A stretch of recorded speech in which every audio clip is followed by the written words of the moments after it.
السلام علیکم ویورز، امید کرتی ہوں آپ سب خیریت سے ہوں گے۔ فرینڈز، آج کی اس ویڈیو میں ہم پڑھیں گے سورۃ فاتحہ اور اس کا ترجمہ اور تفسیر۔ فرینڈز، سورۃ فاتحہ کا جو ترجمہ اور تفسیر میں پڑھوں گی یہ مولانا وحید الدین مرحوم نے کیا۔ سورۃ فاتحہ کا ترجمہ اور تفسیر ہم نے تذکیر القرآن سے مستعار لیا ہے۔ آئیے شروع کرتے ہیں۔ اعوذ باللہ من الشیطان الرجیم، بسم اللہ الرحمن الرحیم،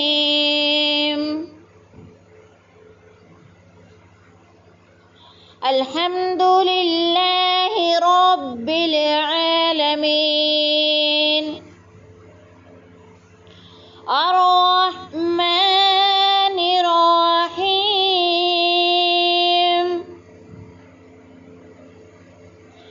مالک یوم الدین، ایاک نعبد و ایاک نستعین، اہدنا الصراط المستقیم،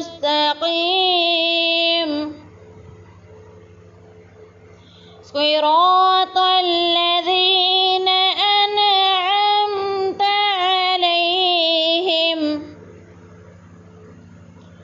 غیر المغضوب علیہم ولا الضالین۔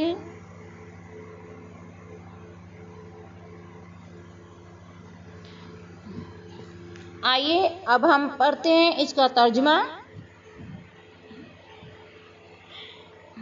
بسم اللہ الرحمن الرحیم، شروع اللہ کے نام سے جو بڑا مہربان نہایت رحم والا ہے۔ سب تعریف اللہ کے لیے ہے جو ساری جہان کا مالک ہے، بہت مہربان نہایت رحم والا ہے، انصاف کے دن کا مالک ہے۔ ہم تیری ہی عبادت کرتے ہیں اور تجھ ہی سے مدد چاہتے ہیں۔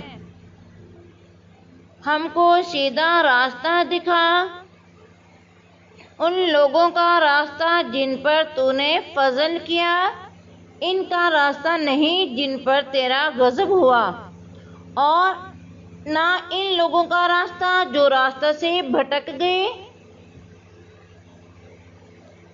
آئیے اب ہم کرتے ہیں سورۃ فاتحہ کی تفسیر۔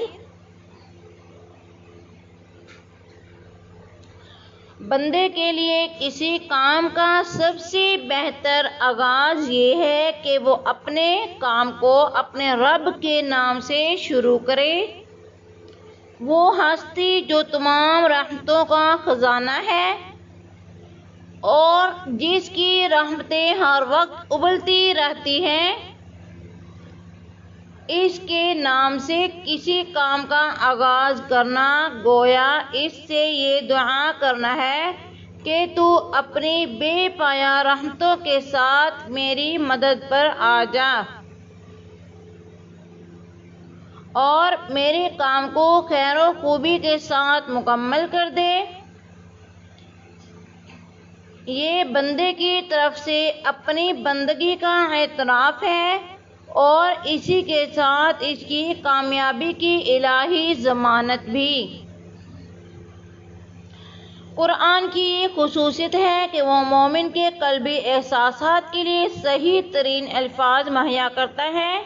بسم اللہ اور سورہ فاتحہ اس نوعیت کی داعیہ کلام ہے۔ سچائی کو پا لینے کے بعد فطری طور پر آدمی کے اندر جو جذبہ ابھرتا ہے اس جذبے کو ان الفاظ میں مجسم کر دیا گیا ہے: آدمی کا وجود اس کے لیے اللہ کا ایک عظیم عطیہ ہے۔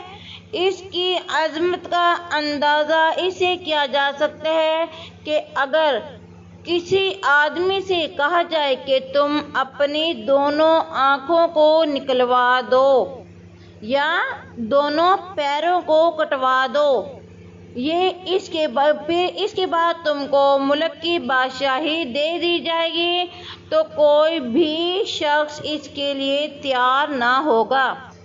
گویا کہ یہ ابتدائی قدرتی عطیے بھی بادشاہی کی بادشاہی سے زیادہ قیمتی ہیں۔ اسی طرح آدمی جب اپنی گرد و پیش کی دنیا کو دیکھتا ہے تو یہاں ہر طرف خدا کی ملکیت اور رحمت ابلتی ہوئی دکھائی دیتی ہے۔ اس کو ہر طرف غیر معمولی اہتمام نظر آتا ہے۔ اس کو دکھائی دیتا ہے کہ دنیا کی تمام چیزیں حیرت انگیز طور پر انسانی زندگی کے موافق بنا دی گئی ہیں۔ یہ مشاہدہ اس کو بتاتا ہے کہ کائنات کا یہ عظیم کارخانہ بے مقصد نہیں ہو سکتا۔ لازمی طور پر ایسا دن آنا چاہیے جب ناشکروں سے ان کی ناشکر گزار زندگی کی باز و پرس کی جائے اور شکر گزاروں کو ان کی شکر گزار زندگی کا انعام دیا جائے۔ وہ بے اختیار کہہ اٹھتا ہے کہ خدایا، تو نے فیصلے کے دن کا مالک ہے، میں اپنے آپ کو تیرے آگے ڈالتا ہوں اور تجھ ہی سے مدد چاہتا ہوں، تو مجھ کو اپنے سائے میں لے لے۔ خدایا، ہم کو وہ راستہ دکھا جو تیرے نزدیک سچا راستہ ہے، ہم کو اس راستے پر چلنے کی توفیق دے جو تیرے مقبول بندوں کا راستہ ہے۔ ہم اس راستے سے بچا ہوا جو بھٹکے ہوئے لوگوں کا راستہ ہے، یا ان لوگوں کا جو اپنی ڈھٹائی کی وجہ سے تیرے غضب کا شکار ہو جائیں۔ اللہ کا مطلوب بندہ وہ ہے جو ان احساسات اور کیفیات کے ساتھ دنیا میں جی رہا ہو۔ سورۃ فاتحہ اس بندہ مومن کی چھوٹی تصویر ہے اور بقیہ قرآن اس بندہ مومن کی بڑی تصویر ہے۔ جزاک اللہ خیر۔ اللہ تعالی ہم سب کو عمل کرنے کی توفیق عطا فرمائے۔ اللہ پاک ہم سب کا حامی و ناصر ہو، آمین ثم آمین۔